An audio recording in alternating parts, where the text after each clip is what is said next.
즉 수요에 맞는 생산을 할 수 없다면 경쟁을 할 수밖에 없고 경쟁을 할 수밖에 없다면 우승 열패의 과정으로 가게 될 것이다. 근데 그 과정이 상당히 힘들 것이다. 이렇게 생각이 되고요. 공신력이 있는 그런 연구소라든가 이런 것을 통해서 철분의 미래 수요를 좀 전망을 한번 해보고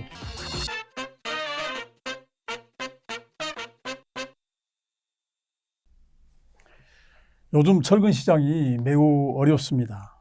수요도 예상보다 부진하고 제강사 가동률도 IMF 이후에 가장 낮은 수준인 것 같습니다. 그러다 보니까 메이커나 유통 모두 수익성 때문에 고전을 하고 있습니다. 그래서 오늘은 당사 철강산업연구소의 손정수 전문위원님을 모시고 철근 시장 혼란 원인이 무엇이고 또 대응책은 무엇인지를 함께 얘기를 해보는 시간을 갖도록 하겠습니다. 안녕하십니까? 안녕하세요. 예. 최근 위원님께서 그 스틸데일리 칼럼에 철근은 등대 없는 밤바다를 항해하는 모양새라고 이렇게 칼럼을 쓰셨어요. 그래서 전체적으로 지금 굉장히 안 좋은 것 같은데 지금 철근 시장을 좀 어떻게 진단하고 계십니까?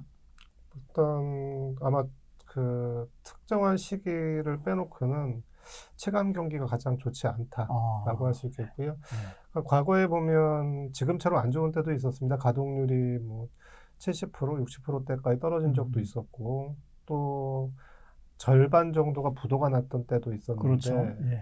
그때보다 지금이 더 환경이 안 좋다라고 할 수 있겠습니다. 과거에는 그렇게 안 좋더라도 철근 수요가 회복될 것이다. 그러니까 외환위기나 그런 그 외적인 요인으로 인한 침체였다면 지금은 철근 수요의 급감에 따른 문제이기 때문에 미래에 대한 그런 전망도 아주 불투명하고 기대감도 매우 낮은 상태다. 그러다 보니까 그 체감적으로는 과거 어느 때보다도 나쁘다. 이렇게 설명드릴 수 있겠습니다. 자, 그러면 이제 수요가 급감했다라고 이렇게 말씀을 네, 하셨는데 저 제강사들이 연말 되면 다음에 이렇게 수요 예측을 하잖아요. 근데 작년 같은 경우에는 유독 좀 차이가 좀 많이 나는 것 같습니다. 그게 원인이 경기가 나빠서 그런 겁니까? 아니면 예측을 실패를 한 겁니까? 일단 저희가 분석해 볼 때는 일단 작년에 이제 철근 제강사들 같은 경우는 많게는 920만 톤에서 880만 톤까지 그렇죠. 전망을 했고요. 또 일부 이제 소극적으로 전망한 곳은 850만 톤도 전망을 했습니다. 근데 실제로는 뭐 780만 톤에 끝났다면 많게는 100여만 톤 차이가 나는 것이고 아무리 소극적으로 최소한으로 잡았어도 7, 80만 톤 차이가 나기 때문에 사실상 예측 범위와 실제 결과값의 차이가 아주 컸다. 그렇죠. 이렇게 말씀드릴 수 있겠고요. 클 수밖에 없었던 배경도 좀 있어 보입니다. 하나는 대체로 철근 제강사들의 예측은 회귀분석 모델에 기반하는데 그 회귀분석 모델이 과거와 다르게 변수들이 작동한 것이 아닌가라고 하나는 생각해 볼 수 있습니다. 그러니까 건축 허가 면적, 착공 면적 같은 이런 전방 산업의 데이터를 가지고 그동안 이제 십수년간 그걸 통해서 전망을 해왔고 분석을 해왔는데 그것들이 대체로 과거에는 그 5에서 10% 범위 내에서 오차 범위 내에서 적중률을 보였다고 한다면 작년 같은 경우는 예를 들어서 그 회계 분석 모델로는 한 뭐 900만 톤 정도 나왔다면 실제 값은 90만 톤으로 이렇게 떨어진 그 갭은 회계 분석 모델의 변수들이 그 과거와 다르게 작동했다. 이렇게 설명드릴 수 있겠고요.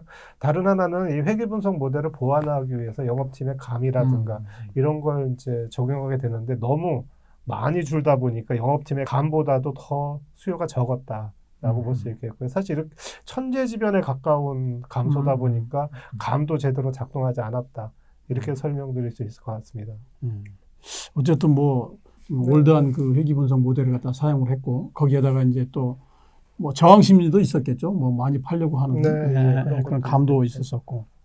근데 이제 중요한 것은 그러면 이게 어쨌든 800만 톤대가 무너졌지 않습니까? 요게 그러면 다시 조금 수요가 회복될 가능성이 좀 있는 건지 아니면 뭐 이대로 좀 이렇게 저수요 국면으로 쭉 스테이하게 가는 건지. 그거는 사실 누가 알겠습니까? 그렇죠. 다만 이제 단기적으로 보면 2023년, 2024년에 건설 경기 침체로 밀리거나 착공이 연기되거나 뭐 이런 물량들이 그렇죠. 예, 어느 정도 예, 이제 예, 경기가 좀 회복되는 국면에서 많이 나올 수도 있다. 밀린 것들이 예, 나올 수 예, 있다고 보면 아마 단기적으로는 지금 2025년이 바닥이 아닌가. 음, 2024년과 2025년이 바닥이 아닌가 생각해 볼 수 있고요. 그렇게 해서 다시 철근 수요가 뭐 900만 톤 언저리까지 갈 수도 있을 수도 있다라는 기대가 철근 업계 내부에는 있기는 합니다. 예, 예. 그러나 그게 일시적인 현상이고 아, 철근 수요 자체는 앞으로는 뭐 800만 톤대, 700만 톤대에 머물지 않겠느냐라는 게 철근 제강사들의 그 컨센서스인 것 같습니다. 그러나 앞에도 말씀드렸듯이 어떤 툴을 활용한 예측이나 아니면 뭐 이런 것들로 이제 과학적 분석을 통해서 그 나온 숫자들이 아니라 영업사원이나 영업팀의 감으로 예를 들어서 인구가 줄고 있고 아, 예, 예. GDP에서 건설업이 차지하는 비중이 떨어지고 있고 SOC나 이런 데에가 많이 확충이 돼 있고 아 그러니까 철근 수요가 앞으로는 과거만큼 유지되지 않겠다라는 감에 의존하는 것이기 때문에 이게 실제로 700만 톤이 될지 800만 톤이 될지 아니면 900만 톤이 될지 다시 1000만 톤 이상이 될지 사실은 그건 현재로서는 뭐 이렇다 저렇다 얘기하기는 어렵다라고 말씀드릴 수 있을 것 같습니다. 다만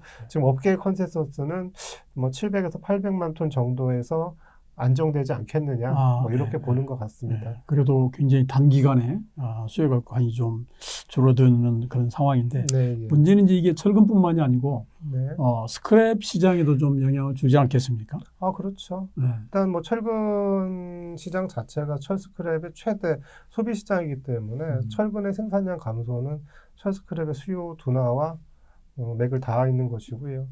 또 작년에 한국의 철근 작업도가 92% 정도 됐습니다. 예, 역대 예, 최고치였고요. 예. 이 92%까지 된 것은 발생량, 그러니까 한국에서 철스크랩의 공급량이 늘어서라기보다는 순수하게 철스크랩을 들 써서 발생한 문제고 대체로 철근이나 형광류 생산이 급감하면서 소비가 줄다 보니까 작업도가 그냥 올라간 것이다. 이 결과적으로 이렇다 보니 한국 철스크랩 시장이 국제 시장과 연동하는 연동성이 상당히 떨어졌다. 이렇게 설명드릴 수 있겠고요. 작년과 올해 한국 철스크랩 시장은 아마 이런 소비 부진으로 인해서 전 세계 철스크랩 시장과 동떨어진 아마 갈라파고스화 현상이 특징으로 자리 잡을 것 같다. 이렇게 좀 설명드릴 수 있을 것 같습니다. 이게 이제 극복되는 과정은 아마 그 탄소 중립 수요가 가세하면서 갈라파고스화가 깨질 것 같은데 탄소 중립 수요가 언제 가세하느냐가 철스크랩 시장에는 변수가 될 것이다. 즉 다시 정리해서 말씀드리면 철근의 소비 부진이 철스크랩의 작업도 향상을 가져왔고 작업도의 향상이 결국은 그 국제 시장과 동떨어진 한국의 철스크랩 시장을 만들었다. 이렇게 해서 설명드릴 수 있을 것 같습니다. 최근 가격이 좀 약간 올랐잖아요. 네, 예. 요거는 좀 어떻게 설명을 할 수 있을까요? 철강 회사들의 그 가동률이 떨어지고 생산량이 적어지면 철스크랩의 소비도 적어지죠. 그렇죠. 소비가 적어진다는 얘기는 재고도 줄어든다는 얘기고요. 재고가 줄어든다는 얘기는 등급 간 밸런스가 맞지 않는 제강사들이 생겨난다는 그렇죠. 의미입니다. 근데 전체적으로 이제 연말 연초를 지나면서 전기료 제강사들이 낮은 수준으로 재고를 관리한 가운데 폭설도 오고 환경적 요인으로 공급량이 타이트해지면서 경쟁적으로 매입한 효과가 2월달 가격 상승으로 나타났다. 이렇게 설명드릴 수 있겠고요. 어느 정도 이제 확충이 된다면 시장은 다시 하향 안정세로 갈 것 같다. 이렇게 설명드릴 수 있겠는데 그 시점이 언제냐 한번 뭐 예상하기는 어렵지만 2월 말 3월 초에는 뭐 단기 고점에 도달하지 않을까라는 게 그 일반적인 전망인 것 같습니다. 네.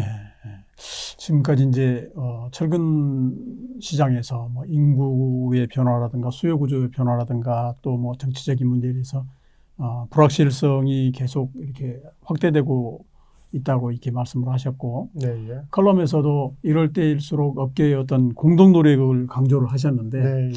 이 공동 노력에 대해서 조금 구체적으로 좀 말씀을 좀 해주신다면 철근 시장의 특징을 몇 가지로 요약해 볼 수 있는데 하나는 그 생산 원가가 대체로 비슷하다. 그리고 제품의 차별성이 별로 없다. 업체 간 말씀하시는 그렇죠. 거죠? 경쟁사 간의 차별성이 별로 없다. 그러니까 건설사 입장에서는 가격 중심으로 구매할 수밖에 없고요. 또 전기료 제강사 입장에서는 원가의 상당부를 차지하는 스크랩 가격에서 별 차이가 없다 보니까 사실 원가 구조도 업체마다 이제 차이가 조금 있긴 하지만 그래도 전체 적으로 보면 큰 차이가 없다 보니까 네. 경쟁을 하게 되면 가격 경쟁이 되고 이게 결국 생산 능력을 중심으로 해서 시장 점유율을 나눠서 네. 가는 형태다. 이렇게 말씀드릴 수 있겠습니다. 이러다 보니까 경쟁을 하게 되면 가격만 떨어지지 우승 열패 과정이 상당히 오래 걸리는 이런 과정이고요. 그러니까 철근 제강사들이 몇 번의 이제 공장의 과징금도 맞고 막 그랬었는데 이 과정에서 보면 담합도 담합이지만 철근 시장의 독특한 특성으로 인해서 발생하는 문제다. 즉 수요와 공급의 밸런스가 깨지면 폭등이나 폭락을 하게 된다라는 것이고요. 결국 철근 제강사들이 수요에 맞는 생산을 어떻게 잘 하느냐. 가 관건인데 과거에는 85%대, 90%대 가동률을 유지할 때는 어느 정도 그런 부분이 그 수요에 맞는 생산을 할 수 있는 여력들이 좀 있었던 것 같아요. 그러나 작년에 이제 80% 밑으로 가동률이 재작년에 80% 밑으로 가동률이 떨어졌고 작년엔 70% 밑으로 가동률이 떨어진 상황에서 수요에 맞는 생산이 과연 제강사가 능동적으로 업계가 할 수 있느냐. 그 부분에 대해서 의구심을 갖는 그 제강사들이 많고 이 얘기는 결국 아주 경쟁적인 환경에 노출돼 있다라고 할 수 있겠고요. 즉 수요에 맞는 생산을 할 수 없다면 경쟁을 할 수밖에 없고 경쟁을 할 수밖에 없다면 우승 열패의 과정으로 가게 될 것이다. 근데 그 과정이 상당히 힘들 것이다. 이렇게 생각이 되고요. 또 철근 제강사들이 우승 열패의 과정으로 가게 된다면 그 능동적인 구조 조정이 필요한데 이게 제강사 혼자만의 힘으로 하기는 어렵다. 그렇죠. 그러니까 정부의 지원이라든가 노동법에 대한 재적용, 여러 가지 것들에 대한 조정이 좀 필요하다. 이렇게 말씀드리겠고요. 실제로 어떤 제강사는 우리가 구조조정을 한다면 얼마나 걸릴까라고 했어요. 설비를 뜯어내는 것은 단시간이지만 그렇죠. 인력을 조정하는 데는 10년은 가겠다라는 얘기가 나올 정도로 현재 철근업체들의 구조조정 상당히 필요하다고 얘기되면서도 현실적으로 좀 어려운 부분이 있다. 그렇다면 앞으로 준비가 좀 필요하다. 아마 업계 내에서 컨센서스를 기본적으로 한다면 가동률을 70%대에서 유지하면서 경쟁을 찾아본다든지 아니면 야간 조업만 한다든지 아니면 이런 것들이 좀 필요하다. 이렇게 좀 컨센서스가 형성이 되는 게 기본적으로 필요하다. 이렇게 말씀드리겠고요. 그 과정에서의 경쟁이다. 다만 여기서 전제 조건은 앞에서 잠깐 말씀드렸지만 설비를 구조조정하고 사람을 내보내고 하는 과정은 사실 미래가 좀 더 분명해지는 게 필요하다. 그렇죠. 근데 앞에서 말씀드렸듯이 그 철근 수요가 어떻게 될지에 대한 과학적 그런 분석이라든가 전망 이런 게 없다 보니까 구조조정을 하는 컨센서스도 혹은 미래를 대비하는 업계의 컨센서스도 좀 약하지 않느냐 이런 생각이 들고요. 그래서 좀 제가 개인적으로 제안을 본다면 좀 공신력이 있는 연구소라든가 이런 것을 통해서 철근의 미래 수요를 좀 전망을 한번 해보고 그에 따른 업체들의 개별 전략을 좀 짜보는 게 좋겠다. 이런 생각을 갖고 있습니다. 예. 오늘 좀 더 심도 있게 나눠야 될 그럴 부분도 더 있는 것 같은데 그거는 좀 다시 한번 모시도록 하고요. 오늘 철근 산업의 현재 어려움과 또 나름대로 대응책에 대해서 알아봤습니다. 오늘 말씀 고맙습니다. 감사합니다.